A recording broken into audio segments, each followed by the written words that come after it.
Je fais ça. Merci de votre fidélité sur CNews. Place à présent au grand débat des voix de l'info. 2 thèmes au programme. D'abord, la perception des Français sur les réformes engagées par Emmanuel Macron. Alors, selon les sondages, une majorité des interviewés s'estiment perdants ou en tous les cas ne bénéficiant pas des changements. Qu'en est-il? Nous parlerons également de ce qui se passe en ce moment au sein de La République En Marche. Il y a une centaine d'adhérents, d'animateurs locaux qui seraient prêts à démissionner. Alors pourquoi? Que se passe-t-il précisément dans le parti? Et puis, autre grand thème dans l'actualité, la politique de la ville. Le sujet éternel et toujours sensible, les urgences importantes et les attentes grandissantes. Alors, quelle est l'approche de ce gouvernement alors que nous avons derrière nous 40 ans de politique de la ville et pour certains, 40 ans d'échecs sur ce sujet. Le débat sera à suivre. Vos réactions avec le hashtag Les Voix de l'Info.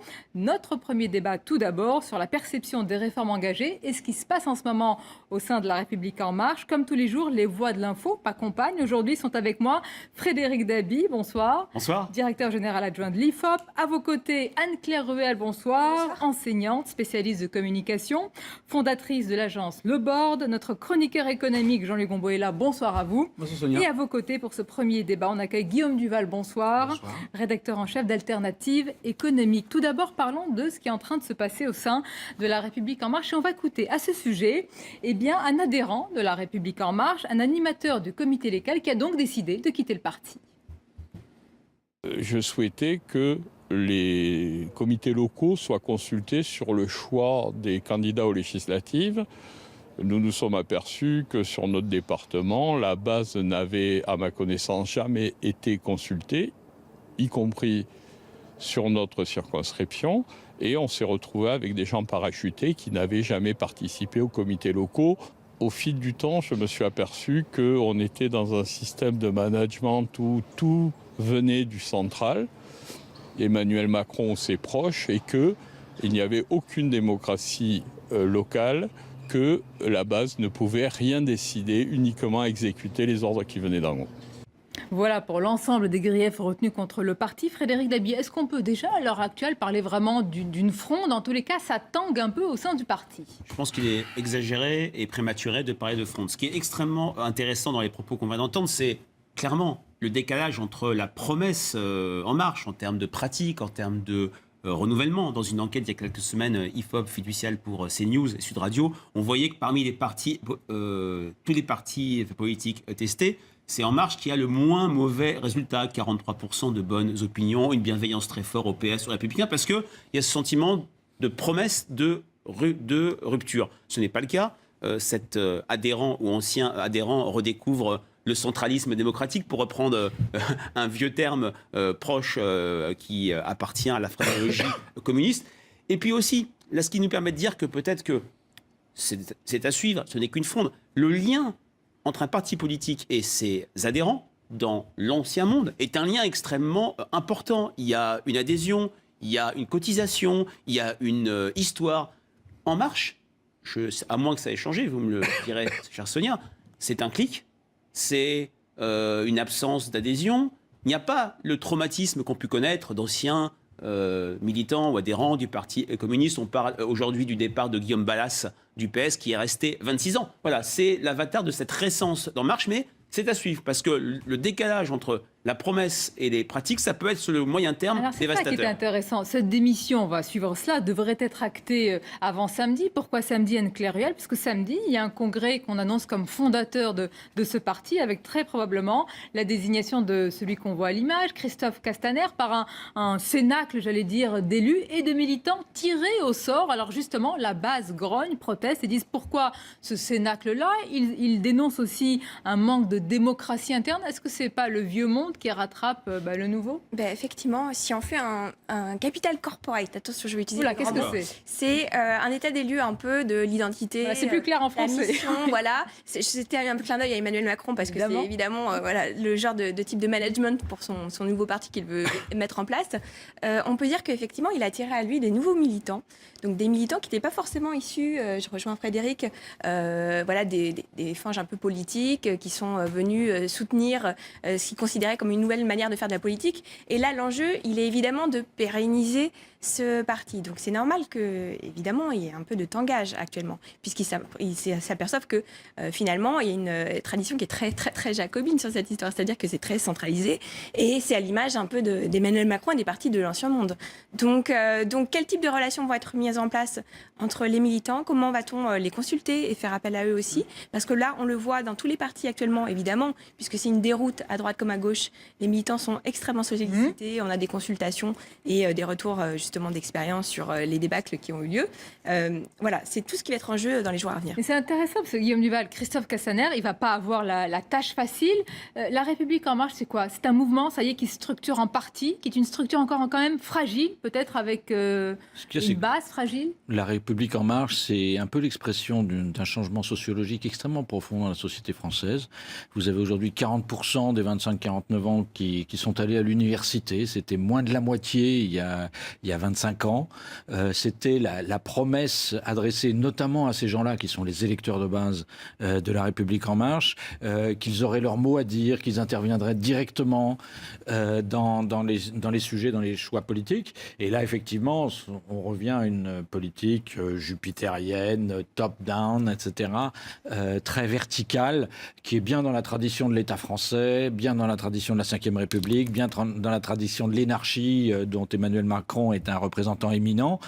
Mais simplement, je pense que là, ça va aller dans le mur, en tout cas avec une partie significative de sa base sociale qu'il attendait justement sur cette promesse de démocratie participative. Je pense que les dirigeants politiques français qui ne prendront pas au sérieux le thème de la démocratie participative échoueront. Et là-dessus, Emmanuel Macron est bien parti pour échouer.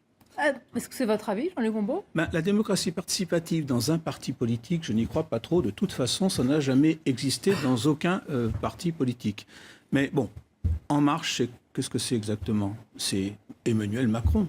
C'est une aventure individuelle qui a fonctionné, qui l'a amené jusqu'à la présidence. C'est peut-être là toute la réussite et en même temps, c'est peut-être là toute la réussite et en même temps toute la fragilité. Évidemment, c'est toute la réussite. Moi, je veux dire, bon, En Marche, au départ, c'est un souffle. Maintenant, voilà que c'est un peu un courant d'air. Parce que il faut pas exagérer non plus. Il y a 100 départs. Il y a 20 000 militants officiellement à l'intérieur d'En Marche. Donc on n'est pas dans une hémorragie importante. C'est un parti. Vous avez dit d'ailleurs que ça serait un congrès fondateur. Ça veut dire que d'ores et déjà, il n'y a pas de fondement, puisqu'il va falloir créer les fondements. Donc à partir sans fondement, sans idéologie, simplement avec un homme à sa tête qui représente l'ensemble, c'est normal qu'il y ait évidemment des fritures sur la ligne. Et je le dis, mais sous votre contrôle, je crois qu'il y a environ 380 000 militants, en tout cas revendiqués par la République En Marche. Toujours les partis revendiquent. Oui, tout à fait. Et plus de 40 000 apathies. Mais c'est lié à ce lien extrêmement facile d'adhésion. Là où il y a peut-être un enjeu, il y a aussi un enjeu qui rend les choses compliquées. C'est l'enjeu qu'ont connu des partis majoritaires de l'ancien monde, l'UMP sous Nicolas Sarkozy, le PS sous François Hollande, c'est-à-dire comment exister dans un contexte où l'action perçue du gouvernement, l'image, l'incarnation présidentielle rejaillit sur l'image du parti majoritaire. Quand dans les années 2007-2010, nous travaillons sur l'image de l'UMP à l'IFOP, le côté bling-bling, président des riches de Nicolas Sarkozy, cannibalise, hypertrophie l'image de l'UMP. Quand on travaille sur le PS, c'est l'image d'inaction, d'hésitation. On voit très bien à quel point l'incarnation présidentielle de l'époque avait contaminé les perceptions. Là où c'est quand même différent, c'est un parti nouveau. C'est un parti neuf, c'est un parti qui commence à se structurer. Ce n'est pas seulement une sorte d'émanation d'Emmanuel Macron, mais la promesse a été extrêmement forte. N'oublions pas que le premier acte d'En Marche, c'est cette consultation de plus de 100 000 ou 200 000 personnes qui a servi, maintenant on le sait, à bâtir, plus ou moins dans les faits, le programme présidentiel. En tout cas, c'était l'annonce, la promesse, voilà. Mais c'était quand même l'annonce qui n'avait jamais été faite par le passé. Nous verrons ce qu'il en sera, en tous les cas, de ces quelques centaines d'adhérents qui a décidé de claquer la porte juste avant le congrès qui s'annonce comme fondateur de la République En Marche. Notre sujet qui nous intéresse aujourd'hui, Anne-Claire Riol, depuis plusieurs mois, des réformes ont été engagées. Parfois avec des débats vifs, d'ailleurs virulents, mais ces réformes, pour le moment, elles sont passées. Alors, elles sont passées, mais sont-elles acceptées? C'est la question que l'on vous pose aujourd'hui. D'après différents sondages, et vous nous le confirmerez, Frédéric Dabi, eh bien, une catégorie de Français, en tout cas une majorité de Français, estiment qu'ils sont perdants par rapport à ces changements à venir ou déjà en cours. Comment l'expliquer ? Je pense que alors je parle évidemment sous le contrôle de Frédéric, mais je pense que l'opinion s'est cristallisée autour de la politique menée par Emmanuel Macron. C'est-à-dire qu'on le voit, alors c'est pas le président des riches tel qu'on pouvait l'entendre avec Nicolas Sarkozy, mais c'est le président de l'injustice sociale et il va avoir extrêmement de mal à rectifier le tir. On l'a vu, il a lancé mi-octobre un plan de lutte contre la pauvreté. Aujourd'hui, il a passé 2 jours dans des quartiers, que ce soit à Clichy, à Lille ou à Roubaix. Mais pour autant, ça semble, en tout cas, il faudra le tester par la suite, mais ne pas imprimer. Pourquoi ? Parce que les jeux sont ainsi faits, en fait, d'une certaine façon. C'est que les traits d'image liés à sa mandature commencent à se dessiner et à rester un peu gravés dans le marbre. On va parler tout à l'heure en détail de ce plan pour les quartiers prioritaires qui a été développé aujourd'hui. Vous parlez de cette attaque du président des riches. Emmanuel Macron, aujourd'hui à Tourcoing, est revenu sur cela. Il s'est justifié, il a expliqué, il a attaqué. On l'écoute. Et puis, je voudrais aussi tordre le cou à une idée qui, en ce moment, fait fureur. C'est qu'il y aurait en quelque sorte une politique économique ambitieuse pour les gens qui réussissent. Et puis que quand on vient dans les quartiers en difficulté, on viendrait parler d'une politique sociale parce que les gens des quartiers n'auraient pas le droit à la politique économique. Je ne sais pas ce que ça veut dire, moi, avoir une politique pour les riches. Je sais simplement que quand il n'y a pas une économie qui tire tout le pays en avant, quand il n'y a pas des entrepreneurs qui réussissent, quand il n'y a pas des gens qui réinvestissent dans l'économie, les quartiers les plus en difficulté ne se portent pas bien. Voilà, Guillaume Duval, qu'est-ce que vous en pensez là ? Emmanuel Macron dit « mais moi je ne fais pas une politique pour les premiers de cordée, simplement ». Ça vous fait sourire, pourquoi ? Oui, ça me fait sourire parce qu'il suffit de regarder les chiffres pour voir que c'est bien de ça dont il s'agit. Donc il y a 5 milliards d'euros qui vont aux plus riches des plus riches et on prend à peu près l'équivalent aux plus pauvres en supprimant les emplois aidés, en rognant les HLM, donc les APL et derrière les HLM, ce qui n'était pas du tout dans le programme électoral d'Emmanuel Macron. Sur les très riches, il a fait ce qu'il avait dit qu'il ferait, donc effectivement donner beaucoup d'argent aux plus aisés, mais il n'avait pas dit comment il compenserait ça pour éviter de creuser les déficits, et on l'a découvert, il compense ça en prenant de l'argent aux pauvres. C'est logique parce que c'est un peu ce qu'on est obligé de faire puisqu'on ne veut pas taxer davantage les riches, mais ça les Français l'ont découvert et effectivement ils lui en veulent un peu, d'autant qu'est venu se rajouter là-dessus les ordonnances sur la loi travail qui revenaient là aussi à rendre la vie plus difficile aux salariés. Dans sa campagne, Il l'avait annoncé aussi, mais disons que l'ensemble des mesures qui ont été prises depuis 6 mois donne une image très nette à son quinquennat. Une image de quoi ? De droite, selon vous ? Oui, qui se traduit d'ailleurs dans les sondages, mais Frédéric y reviendra sûrement. C'est-à-dire que ce qu'on voit, c'est que les gens qui adhèrent à la politique d'Emmanuel Macron, en plus de ceux qui ont voté pour lui, c'est aujourd'hui une partie significative des électeurs de François Fillon à la présidentielle. Donc c'est là-dessus qu'il mord aujourd'hui, et c'est logique, compte tenu de la politique qu'il mène. Je ne sais plus qui disait aujourd'hui, il y a quelques jours, finalement, Fillon est quand même au pouvoir. Oui, c'est un peu l'impression qu'on peut avoir légitimement, et je pense que les gens qui sont venus de la gauche et qui ont voté pour Emmanuel Macron sont pour l'instant assez mal. Bon, Jean-Luc Gombault, il est vrai que quand on voit les sondages, ça Frédéric David va nous le dire, le socle se droitise, mais par exemple aujourd'hui, hier à Clichy-sous-Bois, aujourd'hui à Tourcoing, c'est une politique de la ville. On peut dire qu'il marche davantage sur son pied gauche, on peut dire aussi qu'il cherche à équilibrer aujourd'hui sa politique et ses réformes. Bon, écoutez, la meilleure façon de marcher, c'est n'est-ce pas ? un pas de gauche, un pas à droite, et puis jusqu'à ce qu'on arrive au mur. Bon, il y a 2 problèmes dans cette affaire. Il y a un problème politique et un problème économique. Monsieur Macron est persuadé que son logiciel, sa manière d'analyser la société est la même que celle des Français. C'est faux. C'est-à-dire, pour lui, il n'y a plus de droite, il n'y a plus de gauche.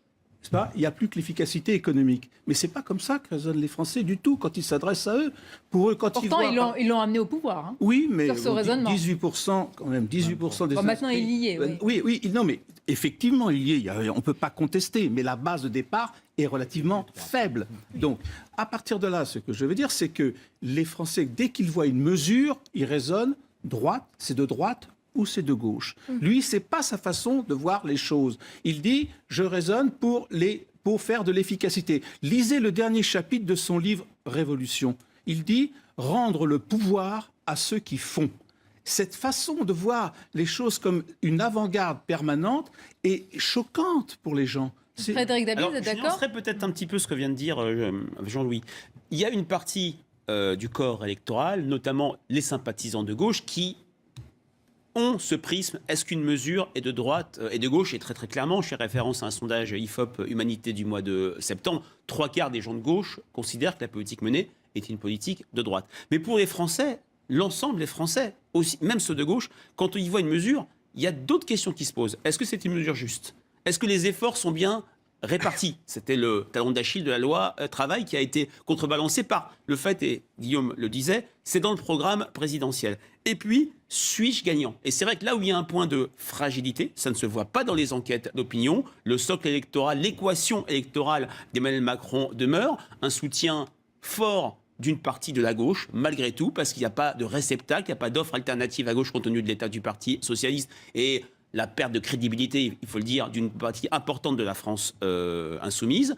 Et c'est vrai que du côté de la droite, il y a un soutien croissant, parce que la politique menée, sur le plan de la transformation économique et sociale, répond aux canons et aux attentes des sympathisants de droite. Mais la question, c'est, suis-je gagnant? Est une question qui peut être un vrai enjeu et qui pourrait effriter ce socle électoral qui pour l'instant tient. Une très forte demande, une exigence de justice sociale dans notre pays, d'équité sociale, Anne-Claire Ruel. On revient effectivement à ça, pardonnez-moi. Donc en fait, les Français attendent effectivement, ils l'ont mis au pouvoir pour aussi ce qui est un peu post-politique, c'est-à-dire qu'on attend de l'efficacité et du pragmatisme au-delà des clivages gauche-droite.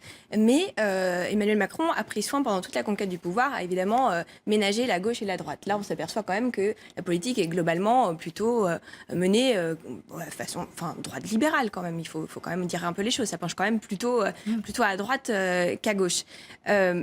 Ce qui va être intéressant de regarder plus tard, c'est est-ce que c'est un moment conjoncturel ou est-ce que dans la suite du quinquennat, il va y avoir un virage peut-être que vous le vivez aujourd'hui, le virage, cette séquence sociale à Tourcoing, non? J'ai l'impression qu'on attend des plans de bataille, on a des plans de communication. C'est peut-être ce qui nous attend. Avec des mesures dont on va parler. Alors peut-être, c'est pas qu'Emmanuel Macron, évidemment, c'est aussi sur ce sujet-là des gouvernements précédents. Mais voilà, est-ce que la communication et le pragmatisme peuvent faire une nouvelle forme de dépassement des clivages droite-gauche? Je me pose la question. En tous les cas, Guillaume Duval, quoi qu'on en pense, que ce soit de droite ou de gauche, il n'y a pas de mobilisation contre ces réformes. Donc même si une partie des Français peuvent être mécontents, il n'y a pas cette cristallisation de l'opinion. Comment vous l'expliquez? C'est normal, c'est quand même les premiers mois d'un quinquennat, donc c'est pas du tout la situation de François Hollande en 2016 avec la loi travail. Il y a eu des contre-exemples, hein. Jacques Chirac a eu quelques ennuis quelques mois après être arrivé au pouvoir, mais là, donc c'est bien mené, enfin en termes de timing, etc. C'est bien pensé. Après, je pense que les premiers mois marquent quand même. Pour tous les présidents, ça a toujours été vrai, marque très durablement l'ensemble du quinquennat. Et je pense que là, il a pris le risque d'être marqué très à droite, très injustice sociale. Alors effectivement, aujourd'hui, il rame pour essayer de contrebalancer un peu cette image excessive, mais je pense que ça va être très difficile à contrebalancer. Il a annoncé qu'il voulait le faire à travers les histoires de l'assurance chômage, de formation professionnelle. Je ne vois pas bien comment il peut y arriver, compte tenu des contraintes budgétaires en particulier sur lesquelles il s'est bloqué.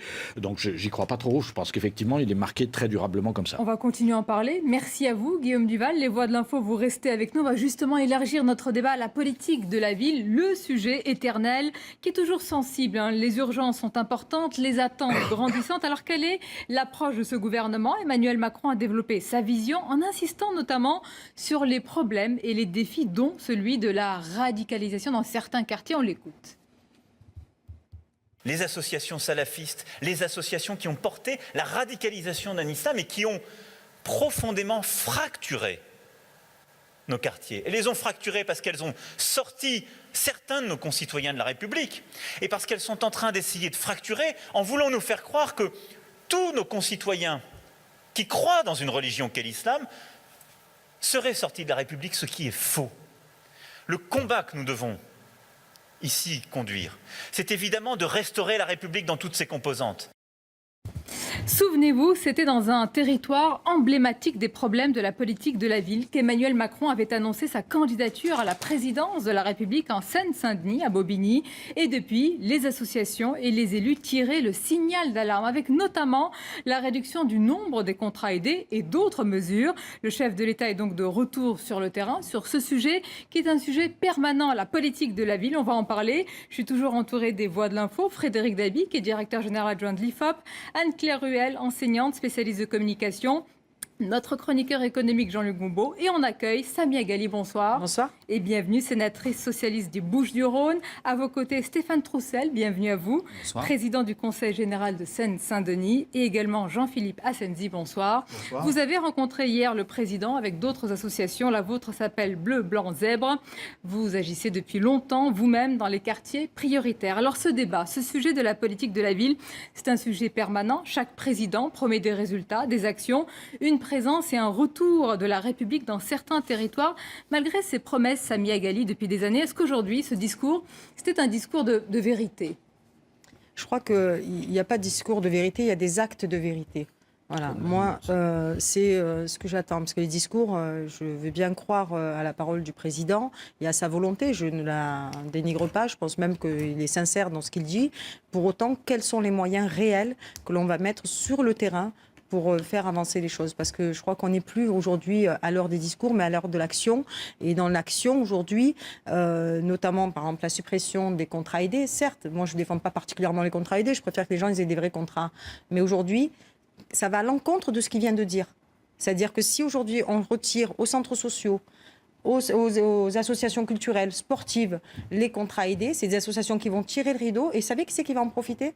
Ce sont les trafiquants de drogue. Même si on pérennise les dotations. Mais vous savez pourquoi ? Parce que c'est eux, aujourd'hui, qui font l'animation dans les quartiers. Pendant l'été à Marseille, quand c'est eux qui mettent les piscines hors sol pour que les enfants puissent nager parce que les piscines de Marseillaises sont fermées, c'est des dealers qui le font. Lorsqu'ils organisent des manifestations, des concerts, des jeux, ben c'est eux qui les payent. Donc il faut faire attention, justement, à ne pas non plus affaiblir encore plus les centres sociaux et les associations du terrain qui font du gros travail, qui ne sont pas souvent aidés, malheureusement, et reconnus, mais pour autant qu'ils sont là. Quand Emmanuel Macron dit que les jeunes sont assignés à résidence... À résistance aussi. Hein. Quel lapsus. Vous êtes d'accord avec lui, les quartiers, vous l'avez souvent dit, moi, depuis très longtemps, sont des prisons à ciel ouvert. Moi, voilà, vous avez pris mes propos, c'est des prisons à ciel ouvert, c'est les habitants qui sont prisonniers, vous savez, il y a les vraies prisons, mais il y a celles au quotidien, c'est celles que vivent les habitants de ces quartiers qui n'ont pas le choix que de vivre là, qui n'ont pas le choix que d'aller à l'école dans ces écoles-là, et qui, eux, malheureusement, sont oubliés, les oubliés de la République, c'est ceux qui habitent dans ces quartiers. On va développer tout cela. Stéphane Troussel et Jean-Philippe Assenzi, quel est votre avis tout d'abord général ? On va décliner, parce que dans une politique de la ville, il y a l'emploi, il y a l'école, l'éducation, la sécurité, la culture et d'autres sujets. Est-ce qu'il y a quelque chose qui vous a interpellé dans ce discours aujourd'hui ? Je partage un peu le point de vue de Samia Ghali, à savoir, je ne voudrais pas que ça soit Dr Jekyll en visite dans les quartiers populaires et Mr Hyde quand lui et son gouvernement sont en train de faire adopter la loi de finances au Parlement. Parce que je dois vous dire que du point de vue du discours du président de la République, moi j'ai plutôt apprécié la tonalité. Je pense que sur le besoin de considération, sur la valorisation de ce qui se passe dans ces quartiers, sur l'énergie des habitants, sur la volonté de dire oui, il y a des difficultés, mais finalement, il doit y avoir une mobilisation de l'ensemble du pays parce que c'est l'avenir du pays qui est en train de se jouer dans ces quartiers. Quand le pays, l'Europe sont en train de vieillir, c'est dans ces quartiers qu'il y a la jeunesse qui est disponible pour porter le pays. Et donc, très franchement, du point de vue du discours, j'ai pas grand-chose à redire. J'ai vraiment pas grand-chose à redire du point de vue du discours. Mon problème, c'est les 6 mois qui viennent de s'écouler. Les emplois aidés, la réduction les crédits de la politique de la ville, les attaques frontales contre le logement social qui vont et ce qui s'annonce dans les semaines qui viennent, où à chaque fois c'est les quartiers populaires qui subissent le plus ces décisions. Il veut relancer la rénovation urbaine, très bien. Je suis très heureux que mon ami Olivier Klein, le maire de Clichy-sous-Bois, soit désormais le président de l'ANRU. Mais si au Sénat et à l'Assemblée nationale, il maintient les dispositions qui vont asphyxier les organismes HLM qui sont pourtant essentiels pour porter les projets de rénovation urbaine dans nos quartiers, autant dire qu'il y a là une contradiction. Sur le discours, mais les 6 premiers mois ne correspondent pas, selon vous, à ce qui a été dit. C'est votre avis, Jean-Philippe Assenzi ? Écoutez, comme vous le savez, ça fait 2 mois qu'on a lancé l'appel de Grigny. Le 16 octobre dernier, cet appel a été entendu. Rappelez simplement aux téléspectateurs de quoi il s'agit, un appel d'élus, tout simplement. D'élus et d'associations qui se sont dit, l'été dernier, on a eu un déclic, on s'est dit à la suite de la baisse des dotations, il y a une alerte très forte, on est dans un état d'épuisement dans un certain nombre de quartiers colossal, les élus n'y arrivent plus, on a des grandes fractures qu'on n'arrive plus à régler, l'insertion des jeunes, l'échec scolaire. C'est quand même une première que ce soit des élus locaux et des associations qui font modifier comme cela un agenda politique.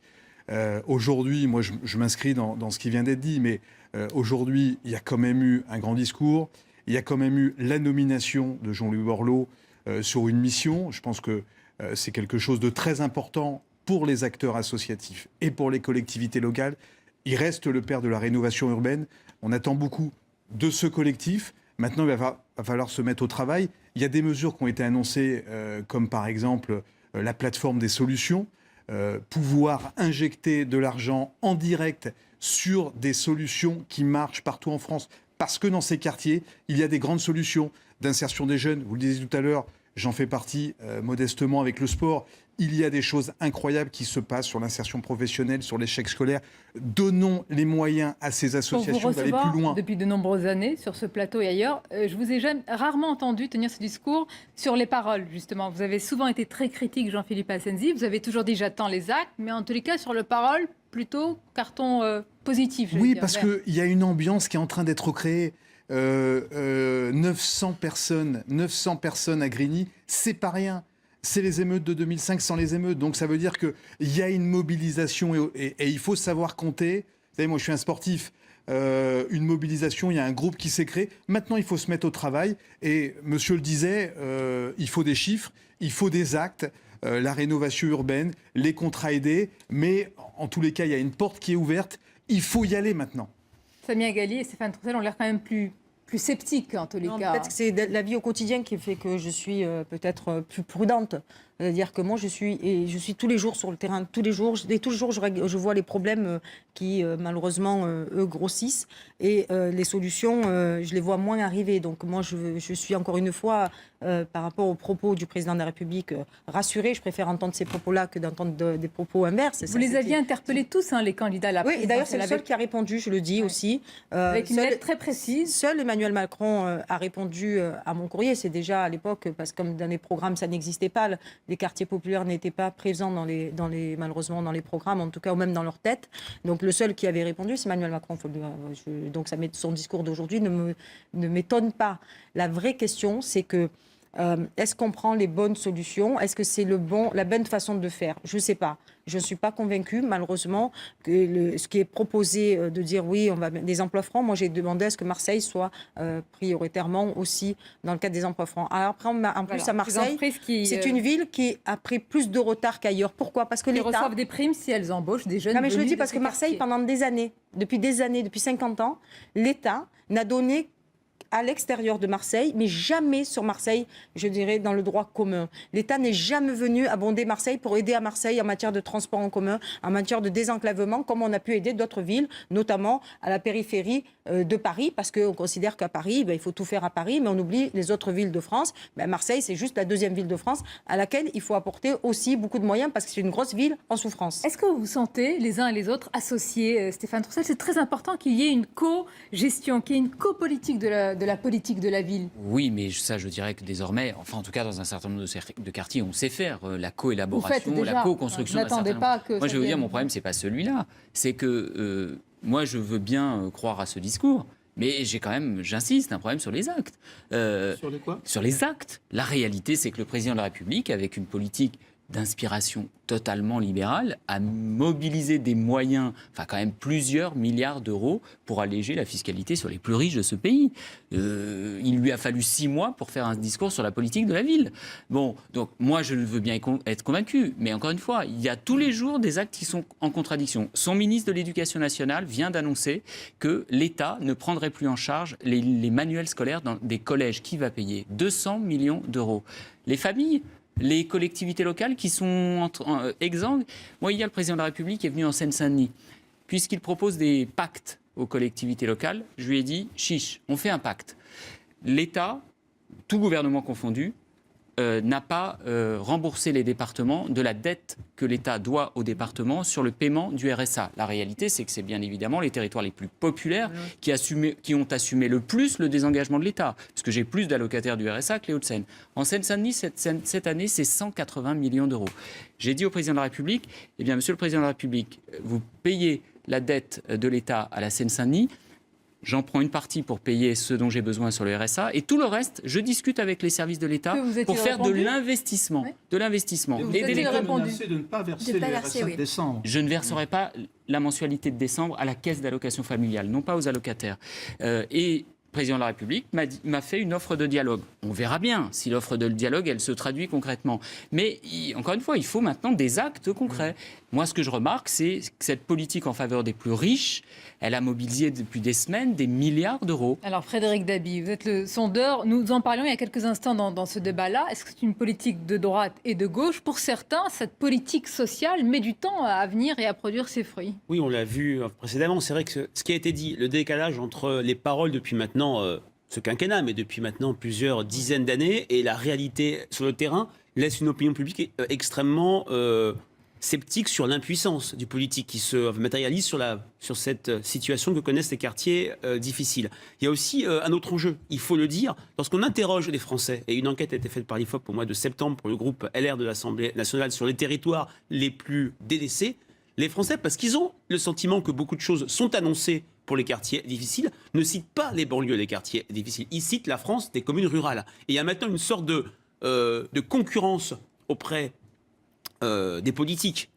LR, les Républicains se sont clairement mis sur la France des campagnes délaissées par rapport à la France des quartiers qui recevraient beaucoup d'aide. Voilà, c'est devenu un objet de controverse politique. Maintenant, Emmanuel Macron a donné, on l'a dit dans le débat précédent, beaucoup de gages à l'électeur de droite, et on a très bien vu son socle se droitiser. Est-ce que du côté de la gauche, c'est pas aussi faire des annonces telles qu'il l'a fait sur les quartiers, mais ça vient là, après tellement d'annonces, tellement de paroles, qu'il y a une sorte de démonétisation de la parole publique. À la différence, oui, pour l'électeur de droite, c'est que l'ISF, même qu'il fasse bien ou pas, ça ne remet pas en péril leur vie. Dans ces quartiers, c'est leur vie qui est en péril.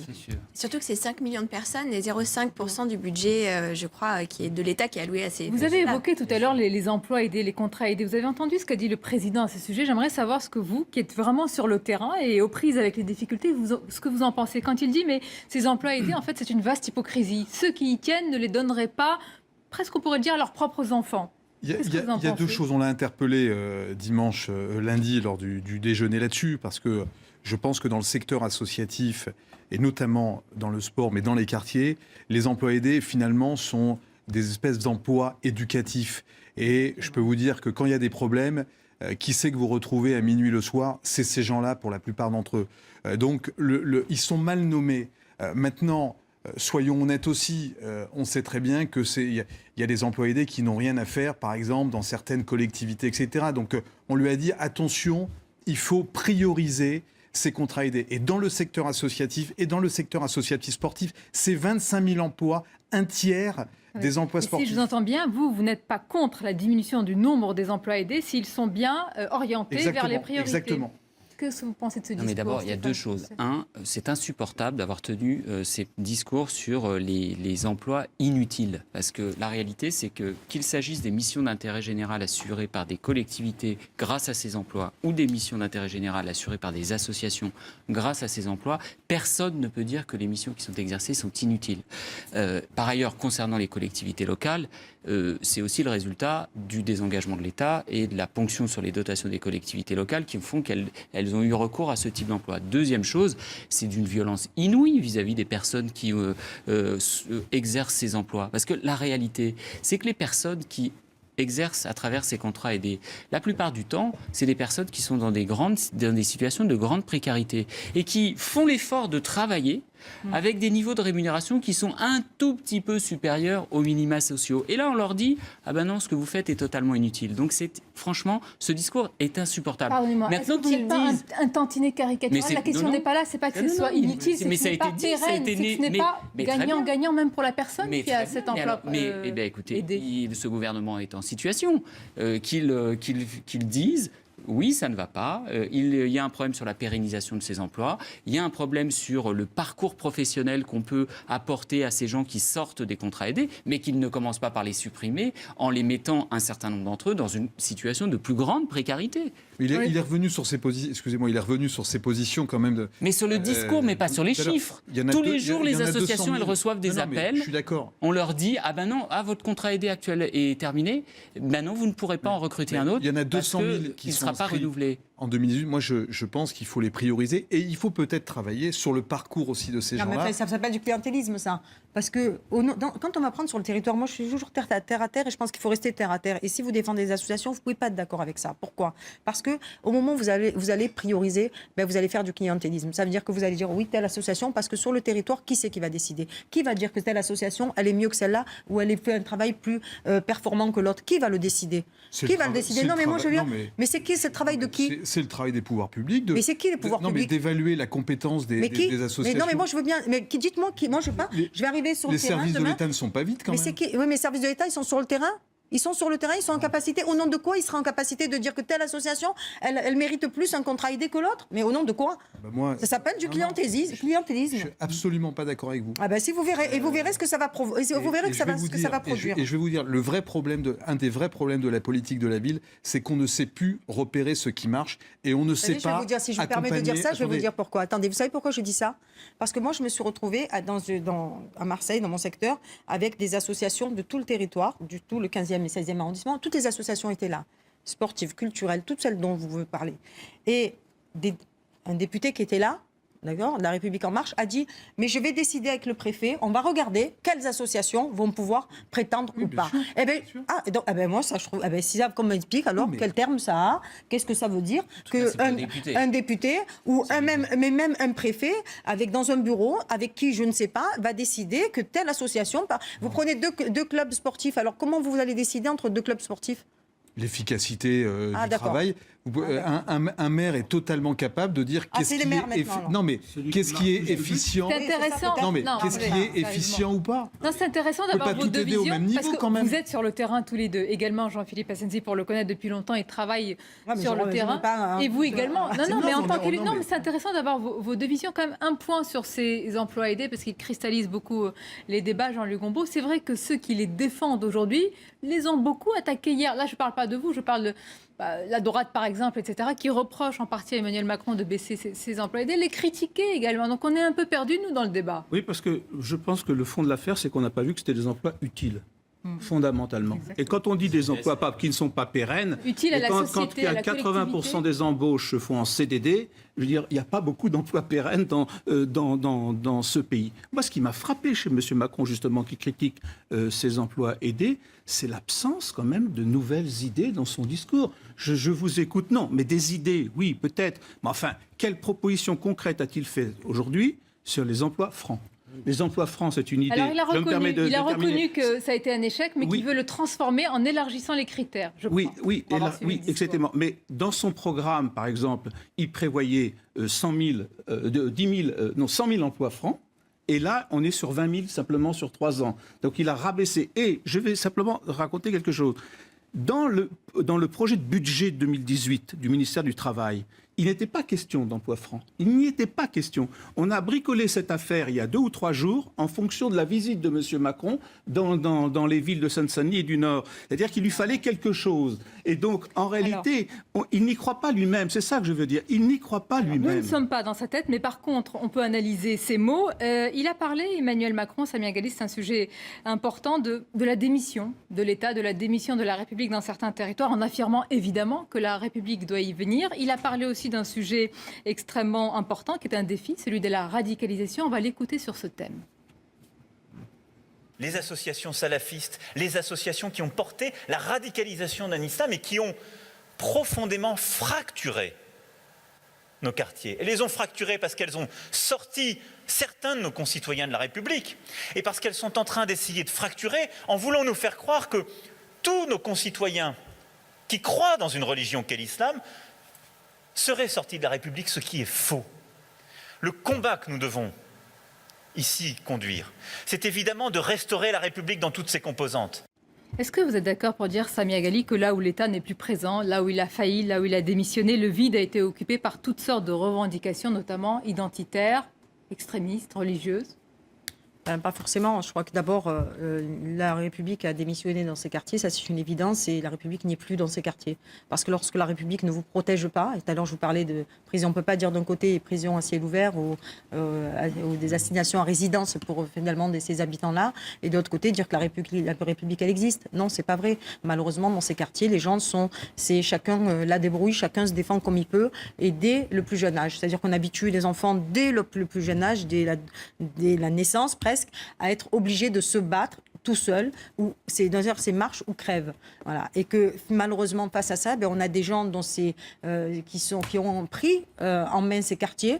Alors, peut-être que dans les régions parisiennes, c'est plus l'intégrisme. Chez nous, c'est plus le trafic de drogue dans son ensemble et malheureusement la prostitution. Malheureusement, il y a des passerelles entre la délinquance. Il y a aussi des passerelles, mais quelque part, c'est pas les associations salafistes ou je ne sais qui sont venus chercher ces gens. C'est que malheureusement, on les a tellement abandonnés que n'importe qui peut venir les récupérer parce qu'on a laissé des gens en grosse fragilité intellectuelle. Je parle même pas financière, je parle de fragilité intellectuelle. Parce que lorsqu'on fait du mal aux associations, aux centres sociaux qui n'existent plus, excusez-moi, mais moi, je parle toujours de comment moi j'ai grandi, parce que moi je suis une enfant de l'immigration et donc je sais comment moi j'ai grandi dans ces cités. On avait des centres sociaux, ils nous amenaient en colonie.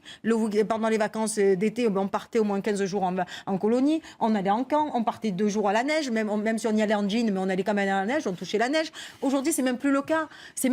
Aujourd'hui, c'est révélateur, c'est important. Non, il y a encore de la neige quand même dans les Alpes, il y en a beaucoup en ce moment. Ça fait du bien de sourire, même sur les sujets compliqués. Vous partagez Non, mais d'abord, je pense que dans la situation dans les quartiers n'est pas identique partout. Moi, pareil, je vois votre titrail 40 ans de politique de la ville, 40 ans d'échecs. Point d'interrogation. Point d'interrogation. Moi, je ne partage pas ce point de vue. Je considère que, par exemple, la rénovation urbaine, pour connaître un territoire que je connais bien, non seulement pour y être élu, mais pour avoir moi-même vécu dans une des barres de la cité Les 4000, aujourd'hui à la Courneuve, aujourd'hui démolie. Dans mon département, la Seine-Saint-Denis, personne ne peut dire que la rénovation urbaine, ça n'a pas produit de résultats. La transformation physique de ces quartiers, elle est réelle. Il suffit d'aller à la Courneuve, à Clichy-sous-Bois, à Montfermeil, à Stein ou dans plein d'autres villes. Et donc c'est d'ailleurs pour ça que nous interpellons Emmanuel Macron. D'abord parce qu'il y a un certain nombre de territoires où la rénovation urbaine, elle n'a même pas commencé. Je pense en particulier dans une ville comme Marseille, quand on voit l'état du bâti scolaire dans une grande ville comme Marseille. Donc non seulement il faut que la rénovation urbaine, elle se poursuive, elle ait lieu dans les quartiers où elle n'a pas encore commencé, mais surtout, moi, j'ai encore des quartiers à réaliser. Et en Seine-Saint-Denis, par exemple. Mais là, encore une fois, quelle contradiction dans le discours et les actes. Le président de la République dit cela. Il incite même les bailleurs sociaux à aller s'occuper désormais de ce qu'on appelle les copropriétés dégradées. Vous savez, c'est pas du logement social, c'est des petits propriétaires qui ont acheté des appartements qui aujourd'hui ne valent plus rien et sur lesquels la puissance publique n'a pas de capacité d'agir.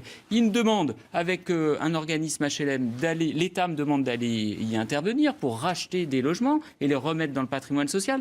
Et de l'autre côté, dans son projet de loi de finances, il asphyxie financièrement les bailleurs sociaux. Donc vous demandez de la cohérence. Bien évidemment. Je vais vous dire, j'ai besoin de 80 millions pour faire le projet de rénovation urbaine dans les cités de la Seine-Saint-Denis. De l'argent. Il m'en pique 10 chaque année pendant 10 ans. Jean-Philippe Assenzi et Samia Ghali, en un mot. Je crois qu'on est d'accord sur le constat. Aujourd'hui, il faut bâtir un plan.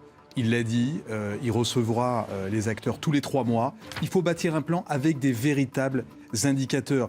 Le nombre de jeunes qu'on va insérer professionnellement, les femmes isolées qu'on va accompagner, la délinquance juvénile. Il faut de véritables indicateurs et c'est le travail qu'on va essayer de mettre en place avec lui, avec tous les élus et les associations. De votre côté aussi, c'est une collaboration, c'est une coopération. Ils vont travailler, mais nous on n'est pas concernés, donc mais c'est pas grave. Mais ce que je peux dire, on viendra vous chercher. Mais avec plaisir et je vous aiderai avec plaisir parce que je crois qu'il y a beaucoup de travail. Moi, je crois une chose, je crois qu'aujourd'hui, il faut que tout le monde. Il n'y a pas l'État tout seul, la collectivité toute seule, la police seule. Ça n'existera plus. Si c'est comme ça, ça ne fonctionnera pas. Il faut que tout le monde s'y mette et qu'on dise, voilà, cette cité, cet endroit-là, ce quartier, ce village, parce que c'est aussi des villages, il ne faut pas croire. Même à Marseille, on a beaucoup de villages. C'est très important. Voilà. Non, mais c'est important. Tout à fait. Voilà. Et de dire comment on veut le faire évoluer. La rénovation urbaine, Sur Marseille, c'est pipi de chat. Voilà, je suis heureuse pour mon collègue, parce que ça fonctionne bien. Mais en tout cas, chez nous, voilà, ça n'a rien apporté, et je dirais même mieux que ça a encore plus dégradé certains territoires. Alors ça montre bien que c'est pas la France, elle n'est pas la même partout. Bien sûr, ce n'est pas uniforme, et on voit donc en fonction des territoires et de la façon dont on vit aussi dans certaines villes, on ne peut pas transposer une méthode sur une autre ville en fonction de la façon dont elle a l'habitude. Mais on retient quand même un esprit de coopération, parce que évidemment il y a urgence. On le dit depuis tellement longtemps qu'il y a urgence. Merci à vous. On arrive à la pour voir, mais il faudra pour voir. Merci à vous. Restez avec nous sur CNews. L'information se poursuit. À suivre, c'est l'invité politique.